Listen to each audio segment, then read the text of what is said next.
Well, good morning, good evening, or good afternoon, whatever your current live situation is. Hello, YouTube. It's Jeffrey Kite, back again with another episode of Kite's Curiosities. Got a lot to do here on this episode, featuring my Caleb's cards, TTM's autographs, and more Junk Wax Challenge 6 competition. I got a lot of mail in while I was away on vacation. I can't even display it all. Look at this. Got one piece of mail coming out of Bowling Green, South Carolina. And I know exactly who that is. Even though it's in a big old manila envelope, it's a Caleb's Cards Junk Wax Challenge. I'll show you here shortly. I just know who it is. Got one coming out of Statesville, North Carolina. There's a free address, y'all. Henry Benfield. One of the greatest gas men in NASCAR history. I'm going to tell y'all a little bit about his career here coming up. And another free address right there, Ken Bouchard. Tell you about his career here in a second. And then we got a mystery one out of Charlotte, North Carolina. So let's get to ripping and see what we can find, what we gonna get. What are we gonna get? Let's go for the big one. Let's go for the big one right here. I'm gonna slide that out right there. Show you the back of it. That is none other than Mr. Joey Knuckles. Joey Knuckles. While I tear this open, I can only imagine what's inside. Joey Knuckles. For those of you who don't know, Joey was the crew chief in 1987 for a young man named Davey Allison. And Davey Allison in 1987 was the NASCAR Rookie of the Year. And I'll tell you a bit about that here in a second. Oh, man. We got some special stuff here. Did he sign my cards? I feel them down here in the bottom. He sure did. And I got that autograph right there I can trim off. Man, let's check this out. Y'all gonna flip. Check this out. That's the card for the Caleb's Cards Junk Wax Challenge. That's a card from my personal collection, so he signed both of them. Can't even display it. Can't display them all. And then he sent a signed hero card. Back in the day when him and Davey won that Rookie of the Year championship. It's them embracing right there on that famous Haviland team. Says all the best, Joey Knuckles. Joey was just a fantastic crew chief. He was a great tire changer too. I told y'all about how he helped Davey Allison win the NASCAR Cup Rookie of the Year award in '87. Davey that year, he only ran 19 races. And he had 8 top fives and 2 wins. Both of them were big wins, the Winston 500 and the Budweiser 500. And incidentally, Joey here was also the mechanic for Walter Ballard when Walter Ballard won the 1971 NASCAR Cup Rookie of the Year. So he has a long history of working with some of the best drivers that's ever driven in NASCAR. I mean, look at that. That is just gorgeous. That is just beautiful right there. So happy to have that, Mr. Joey Knuckles. Thank you so very, very much. All right, let's take a look here at Charlotte, North Carolina here. Let's see what we got here.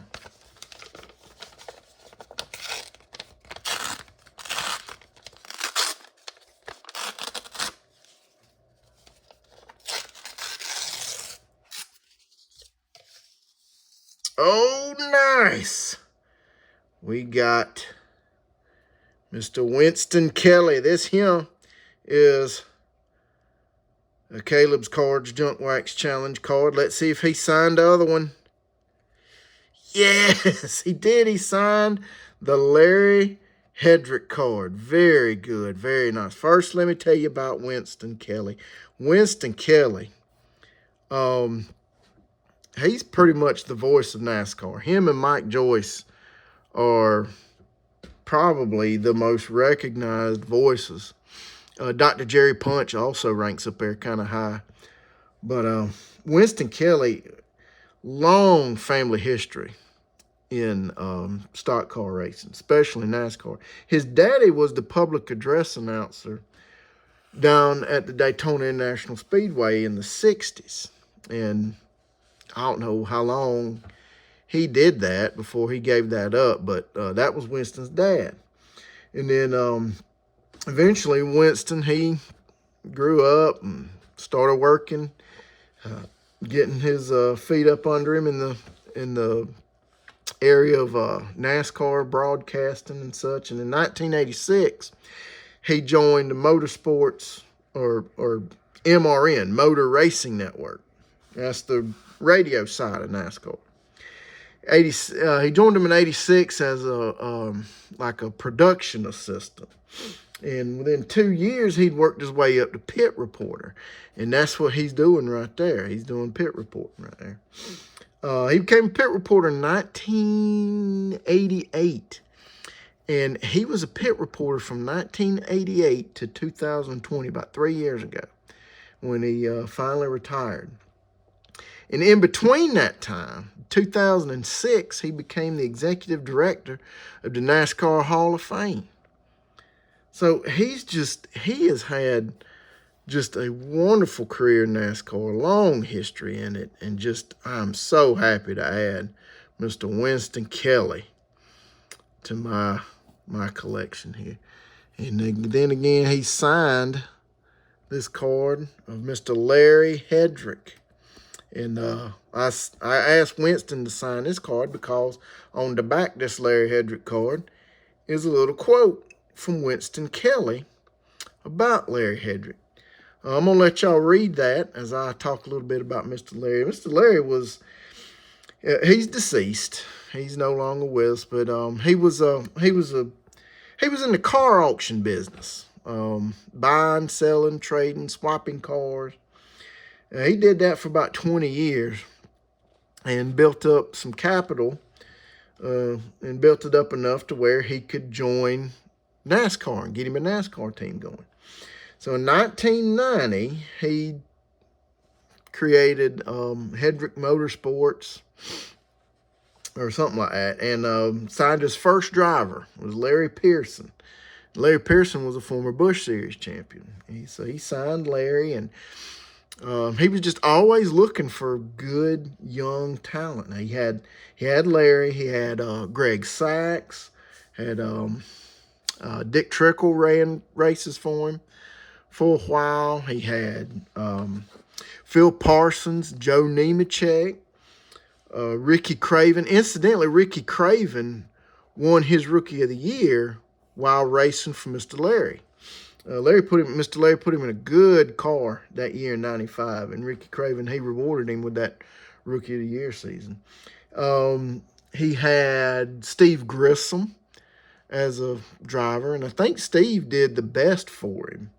In 1997, he had like 6 top 10 finishes for Mr. Larry. So he had a very nice run with his NASCAR team. About 1999, 2000, somewhere around there, he ran into some sponsorship problems. Couldn't find a corporate sponsor because, NASCAR is very expensive. You got to have some sponsors to help you along the way. Couldn't find a sponsor, and so he just, closed up shop. But wonderful, wonderful career, Mr. Larry Hedrick. I'm going to put that card right there. So let's see, 1, 2, 3. That's 3 right there. 3 points for me. I'm moving on up. Moving on up, as they say. All right, let's see what we got next here. Let's go ahead and do this one. It's postmarked Manchester, New Hampshire, but coming out of Fitchburg, Massachusetts. This is Mr. Ken Bouchard. Give y'all a good close-up on that. In case y'all need an address for Ken Bouchard, there it is right there. Free address, folks. Courtesy of Kite's Curiosities. Let's see what we got here.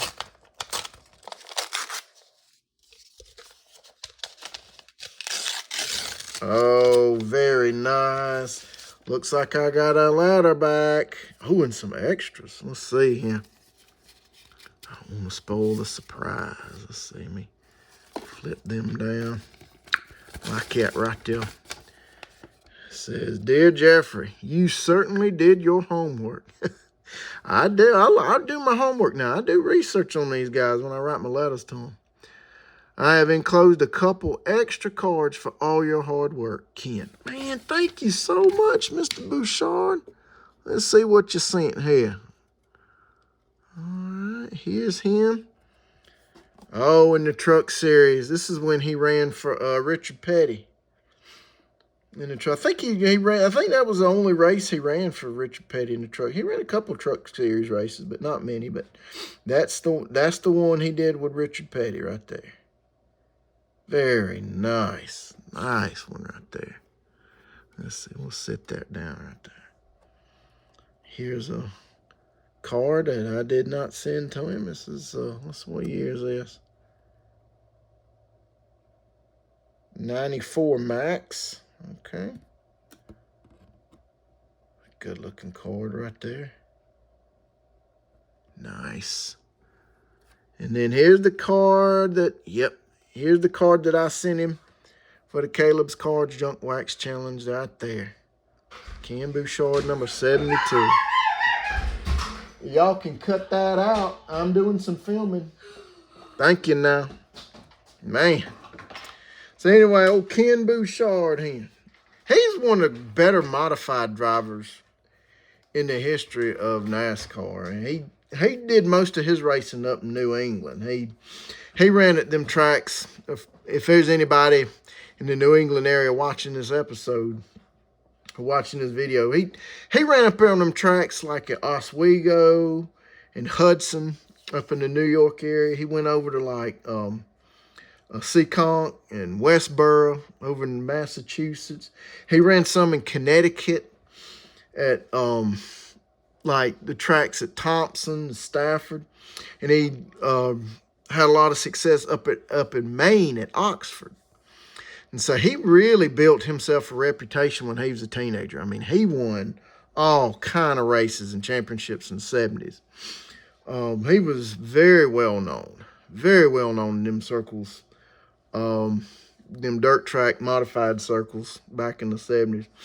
He kept working his way up, and got him an opportunity to run some Busch Series races from 1983 to 1987. In fact, he ran 28 races during that time. And out of those 28 races, he had 12 top 10 finishes. I mean, he was really, really good. He just needed an opportunity. He just needed to get a full-time ride. And finally, in 1988, he was running with Bishop Racing, I think is who he was with. Let's see if it says that on the back. It says 1981. That's wrong right there. Rookie of the Year season. It was 1988. His brother won Rookie of the Year in 1981, by the way. Don Bouchard, I think it was. But anyway, he was with Bishop Racing. They decided to give him a full-time ride, give him an opportunity, and they signed up for a full season. And he ran 24 out of the 29 races that year. He had 5 non-qualification races. He didn't qualify for 5 of them. But out of those 24 races that he ran, he had 11. He had 11 top 20 finishes and one more top 10. He finished believe it was 8th at the Rockingham race, which was like the second or third race of the year in '88. And because of those efforts, he had a lot of competition for Rookie of the Year that year. He had to outduel Ernie Irvan. And, you know, if you follow NASCAR, I mean, Ernie Irvan's one of the better drivers of all time. And he outdueled Ernie Irvan in 1988 to win the Rookie of the Year award.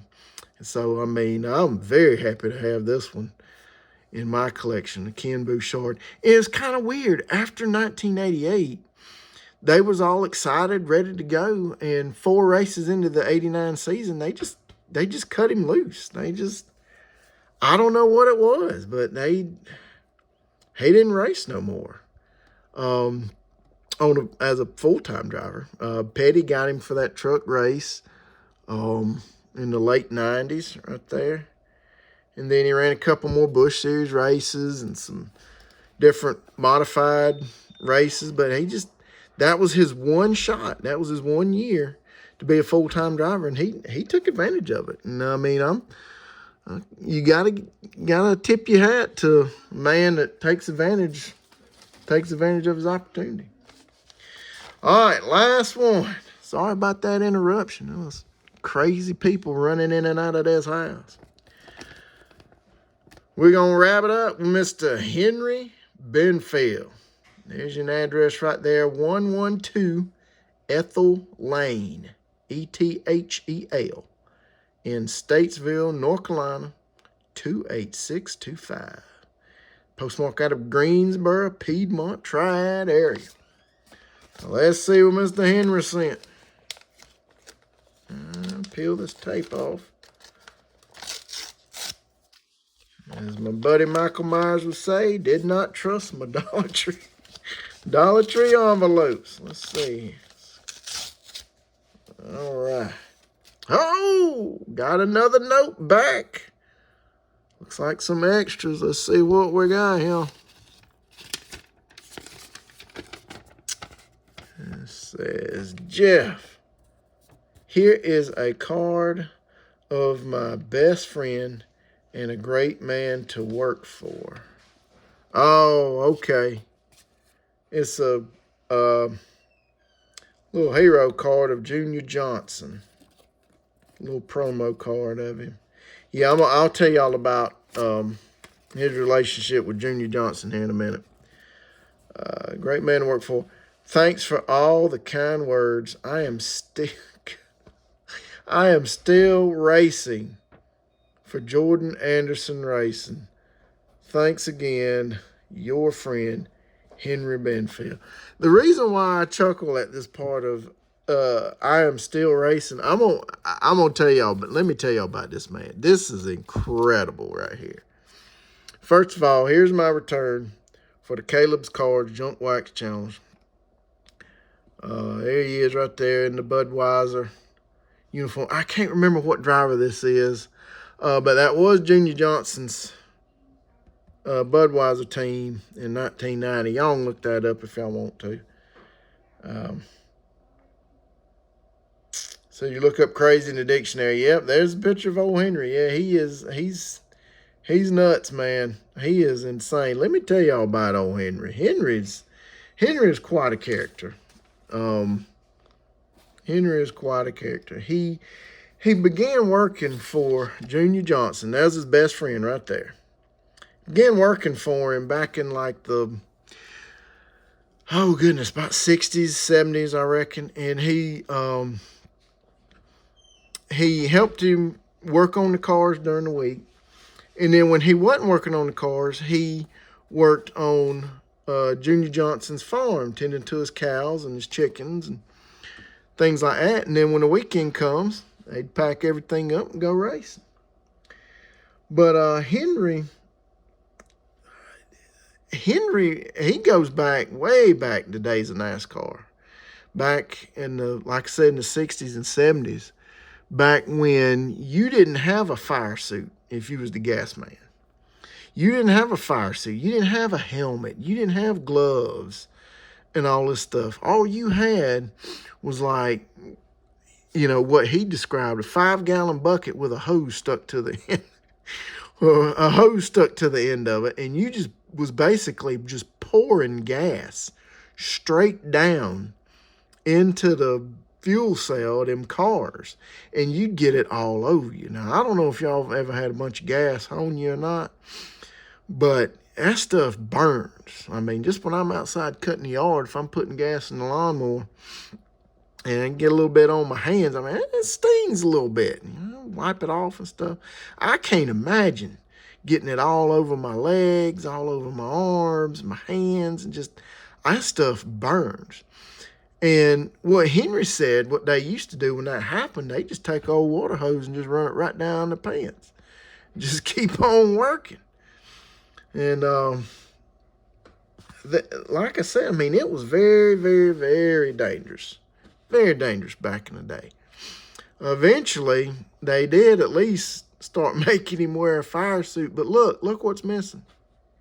He ain't wearing no helmet. Ain't wearing no headgear, no safety gear. Is he even wearing gloves? No, he ain't wearing gloves in that picture. Look at that. I mean, and that's how he fueled up, man. He was just the man. That gas just didn't bother him. And you see that tank right there? I don't know if y'all know anything about NASCAR tanks. They weigh 85 pounds.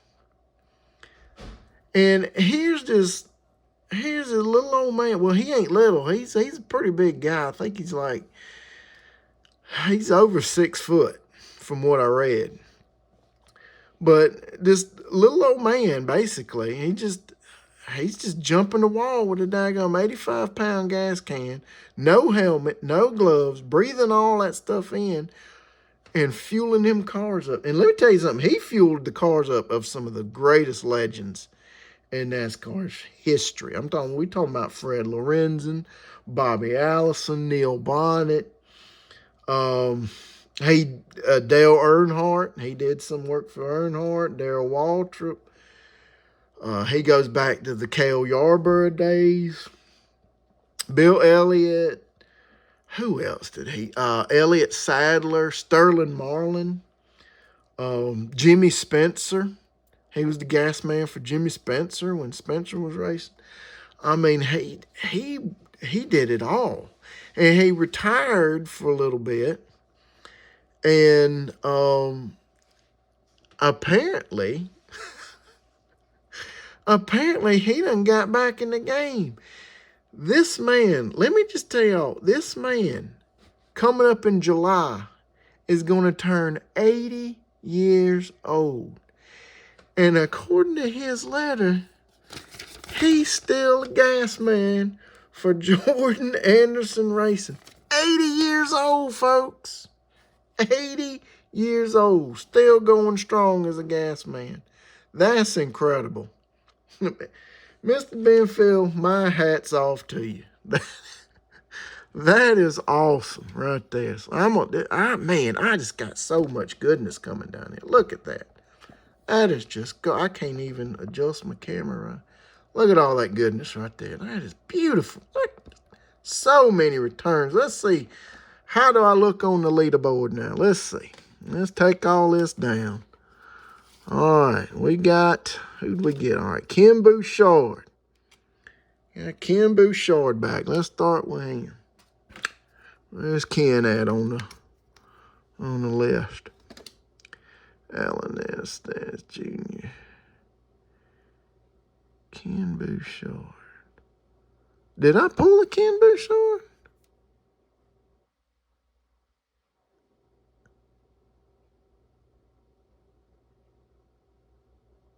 I don't see him on here. Maybe this was not a Caleb's Cards Junk Wax Challenge. Okay, that might have been just some that I sent out personally. All right, so no on Ken Bouchard. Still a cool story, though.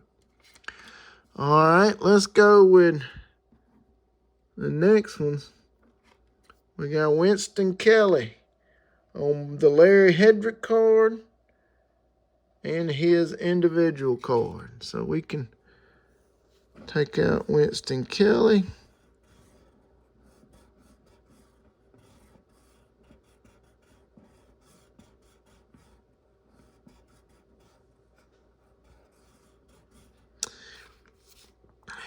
And Larry Hedrick.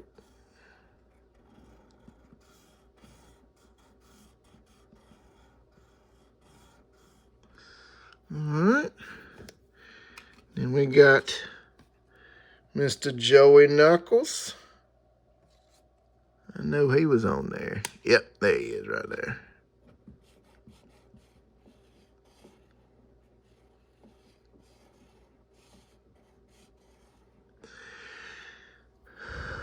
And then Mr. Henry Benfield. There's Henry. Henry's right here.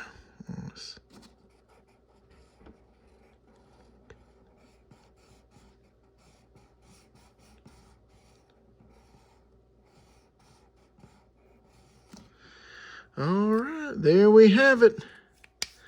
Let's see where I'm at. 1, 2, 3, 4, 5, 6, 7, 8, 9, 10, 11, 12. 12! I'm in double figures.